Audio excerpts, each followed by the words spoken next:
Easy win in the end for Portugal, 2-0 at Luxembourg. Finishing second, going through, Craig.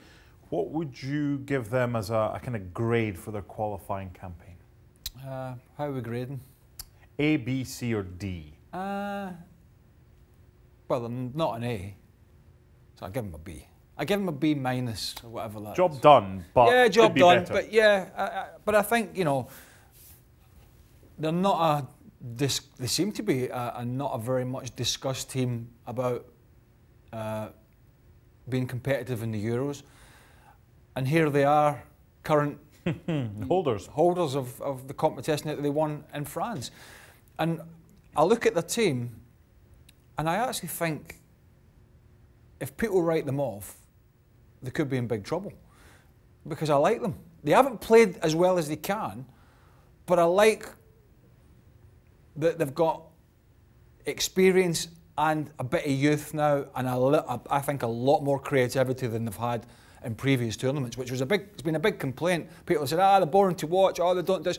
They will not become an overly exciting team overnight, but when you look at some of the players they've got in attack, I mean, you look at Joao Felix, who's injured at the moment, but then Bernardo, Silva, Ronaldo, the list, Ruben Neves at Wolves, who doesn't always play. There's just a long list of players for them that can change games. And obviously a lot of it will rest on, I suppose, the one guy up front. Let's talk about him, because obviously in the final last time out he got hurt, but his nation still won it. He'll want to play in the World Cup in a couple of years' time. This might be his last chance to play at a Euros final. I think so, yeah. And the way he's playing right now, I know it was frustrating and he got taken off for Juventus recently against Milan, but he's up to 99 goals for his country. That's staggering. It is staggering. But his stats are staggering. Yeah. I'm not going to mention the other guy because it's European football, but when we stick to Ronaldo, his stats are staggering. Over a decade worth of continuous obliteration of records that you think he can't score 40, 40, 40, 50, 40 and then play 160 odd times for Portugal, which is incredible in itself, and then he's on 99 goals. So, but there is a concern. There is a concern, and we've talked about it, we've talked about it. Is he injured? Is he not injured? Messages coming out of Juventus, messages coming out of the Portuguese camp are very different. The bottom line is, at the moment, he hasn't played particularly well, as you well know, for Juventus this season. And Sarri has taken him off in Moscow. Sarri did take him off in that last game after 55 minutes. And he wasn't happy. And that, at the moment, is an issue for Portugal. The upside is, it's 6 months away. So there's plenty of time. But, if Portugal are going to retain the trophy, they cannot do it. And I talked about the great players that they've got, and they have got some really, really good ones. They can't do it without him. Simple as that. You mentioned right at the start that if people rule them out or kind of don't take them seriously, then they could end up with egg on their face. And I think that's fair, because the odds have them as not one of the outsiders, but one of the also-rans.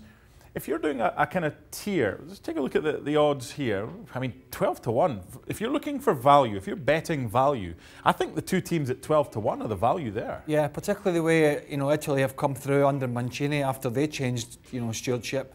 Younger players coming in. We talked about Portugal there. The only downside for Portugal is very similar to England for me, is centre half. We've got aging centre halves. They've got some really good fullbacks. Guerrero played in this game against Luxembourg, but they've got Rui, who can play, who is a left back at Napoli. They've got Ricardo Pereira, just to throw another one out there, who's having a great season at Leicester City. But it's the centre half position, which I think is a little bit of an issue for them. They've got cover in the middle of the park, but I think absolutely 12 to 1. Italy and Portugal is very good odds, and I think they'll go to this tournament fancying their chances. I really do. If you were to do a tier system, would you have Belgium? I mean, the odds have got Belgium at 3s and England at 4. Would you have them clearly in a different tier from the likes of Portugal and the likes of Italy, or is it pretty close? I wouldn't. I think it's close. Yeah. I think it's close. I think if the French hit the straps, they could just go into that, extra tier because of the squad that they've got. But I think the question's still out there about Belgium getting the job done. The question's still out there about England getting the job done. And the question's out there about Italy. You know, has it just been a good qualifying campaign?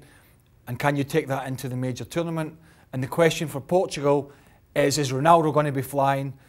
And are you going to be able to cope with an aging, you know, backline? If they can answer those questions, the gap between those big countries is very, very slim. Yeah, if you're offering me 3-1 on Belgium or 12-1 on Portugal to defend their title, I'd take the value at 12-1. Thanks for watching ESPN on YouTube. For more sports highlights and analysis, be sure to download the ESPN app. And for live streaming and premium content, subscribe to ESPN+.